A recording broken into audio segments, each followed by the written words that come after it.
Welcome boys and girls, Christine here with a discussion about Tides of Torment. Creative Assembly has delayed the DLC again, this time around to December 4th.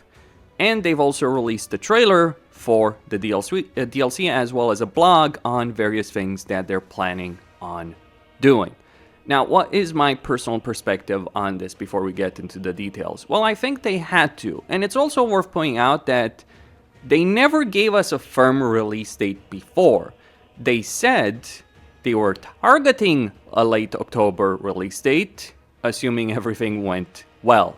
Things didn't go so well, especially with the community backlash and consequences of that community backlash, but we'll get to that in just a moment. What Creative Assembly is planning on doing on December 4th, they're going to release Tides of Torment, they're going to continue their anniversary showcase for 25 years of Total War, they're going to release the new Total War mod manager, and they're also going to give those very big announcements that they promised in December. So a lot of things are going to happen at once in December. Now, what's my read on this situation? Well, I think Creative Assembly was put in a really bad position. And I think releasing Tides of Torment in late October just wouldn't have worked. The reason it wouldn't have worked is, yes, they've quieted down the community backlash, but quiet is not peace. Just because people are no longer raging as much does not mean that people are okay with everything that's happened. Doesn't mean they're okay with the state of the game. But on top of that, beyond the community perspective, let's consider the developer perspective on the subject. To resolve this AI issue, Creative Assembly has had to task their developers and QA testers to work on this issue. And what that means is those developers likely weren't working on Tides of Torment. And one of the reasons they delayed Tides of Torment previously was specifically because they wanted to improve the situation with the content. They wanted to do QA testing, they wanted to fix various things they had noticed before releasing the DLC. Because developers have been focusing a lot of their time and effort and energy, as well as QA testers, on resolving the AI issues, it means Tides of Torment QA testing took a back seat. So if they were to release Tides of Torment at the end of this month, it would not work so well. And imagine what would happen then. Imagine releasing Tides of Torment and there's game-breaking bugs in it because they didn't test things properly enough. That would be a disaster. And even if it was in a perfect state, I would make the firm argument, as I have done before, that they need to do more to improve the community situation, otherwise sales are going to tank. Now, as a content creator, obviously I want Tides of Torment to come out as soon as possible. It hasn't been a great situation to deal with over the last year. Believe me, I know exactly how a lot of people feel on this subject. I feel it as well. But not only do I want Tides of Torment to come out, but I also want it to be successful. So maybe Creative Assembly is thinking, okay, we delay it until December. It comes out December. We've got a lot of big news. And that will help sell the DLC. It will help gain community support, which they desperately need at this time. That's the reality of it. Also, releasing it in November, some people have mentioned, why don't they just release it in November? Well, there's a lot of reasons why they shouldn't release it in November, and those reasons have to do with the November game schedule.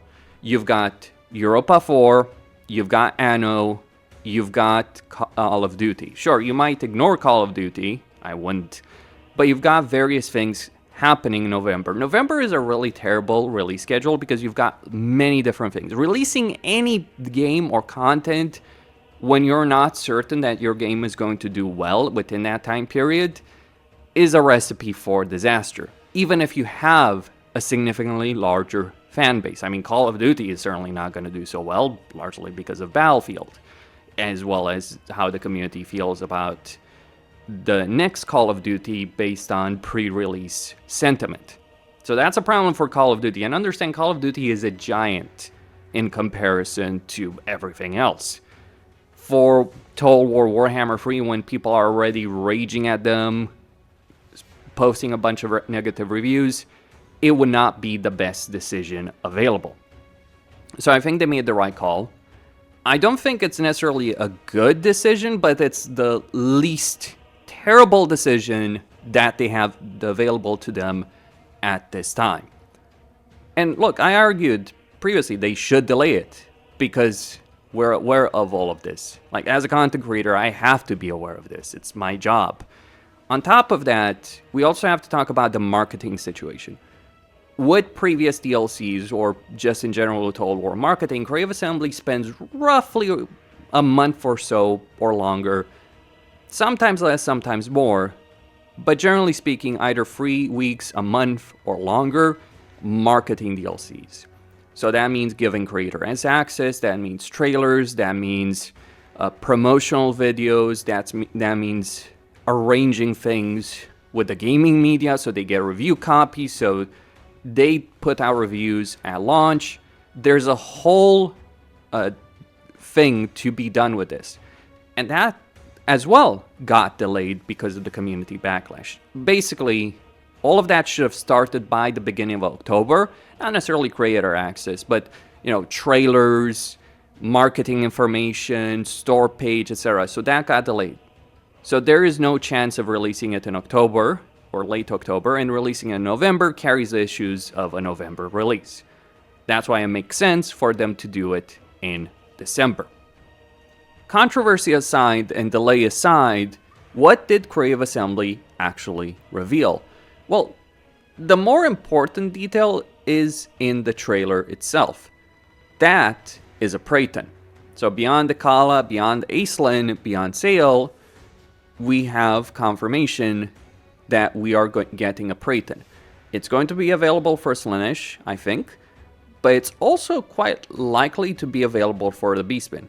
The reason that's so important is because the Praeton is one of the last big units that the Beastmen currently don't have. So beyond Slangors, we're also going to get the Praeton for the Beastmen. And the reason that's so very important is because it matches the information from the Chinese leak that came out earlier this year. That Tides of Torment would have the Praeton, we would have the Etten for Norska, which has also been revealed here. There are some things that haven't been confirmed, but there's no contradiction as far as I can tell. What other things did the Chinese leak indicate? Well, Caradrian of the Flame as a legendary hero, Seahelm, I imagine, as a hero, a couple of other things, but for the most part, it is matching the leak. And that leak is so significant for the future of Total War, because that leak mentioned that Dogs of War is likely cancelled. Likely doesn't mean certain, and that we're going to get 1 or 2 more DLCs before the End Times DLC. So lots of important information on that, lots of things to talk about on that subject. But beyond leaks, we also have what Creative Assembly has stated and what their plans are. So there are outstanding campaign issues that they're working on, things like Beastmen, Chaos Dwarves, Changeling, and Maneater, as well as the fact that they're apologizing that the game entered this state. We recognize this issue, we didn't appropriately prioritize it, and initial assessment had planned to include the fix as part of 7.0. What they have changed to reduce the chance of this happening in the future, we have reclassified issues of this nature as Showstopper Severity A, which means any similar problems are blockers to a full release and will always require us to respond with an urgent hotfix measure. So that's one thing. Then the release dates, so Tides of Torment, Anniversary Showcase, other announcements, Mod Manager coming on December 4th, and also the mask going to be the free Legendary Lord as a herald of Slaanesh. And she's going to have a fast-paced campaign mechanic where armies perform themed dances to gain escalating bonuses, rewarding aggressive play and constant momentum. That is very, very interesting about the Kala. Beyond that, they also dived into the details about High Elves and Norska. So, High Elf, the High Elf rework centers around the Patrons of the Realm feature, which lets factions vie for influence across 11 seats of power. That's less than Chaos Dwarves, that's perfectly fine. There's way too many seats for Chaos Dwarves, and a lot of them are just pointless. So keep it tight, keep it focused, and you get various rewards and potential confederations. Alongside this, Tyrion gains the new Champion of Ulthuan feature, allowing him to enact new themed actions on any visible region or force, while Teclis gains the Secrets of the White Tower feature, allowing him to supercharge spellcasting potential. So is Teclis Gelt 2.0?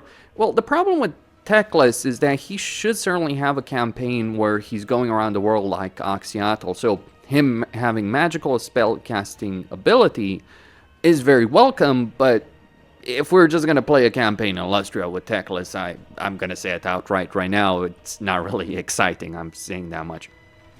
Then Norska gets a long-awaited overhaul that unleashes a new brutal era for Northern Raiders. So we get improvements to allegiances, so Favor of the Gods, Monstrous Arcanum, introduction of the new Pillaging faction feature, so maybe an improved raiding stance, we'll see. And alongside this, both Wulfric and Trog that will get their share of spoils, new features, and quality of life updates. And Wulfric will get a new starring position. And that is pretty much all they've revealed here. Now, based on the trailer, I think there's going to be a lot of people in Cathay, and maybe they do expand Cathay as well, because we clearly see the Kala fighting in Cathay. We see Aislinn fighting against Lokir. So unless they change Lokir's starting position, they could be expanding Cathay. I mean, they did add a province in Cathay right there. They could be going even further on that subject, which could absolutely improve the campaign situation for everyone in Cathay. But we'll find out on that subject. I think if you have a campaign dynamic where you're spending a lot of time fighting Cathay, let me just say this much. Xiao Ming and Gelt allied together are a nasty combination to be dealing with as any legendary lord.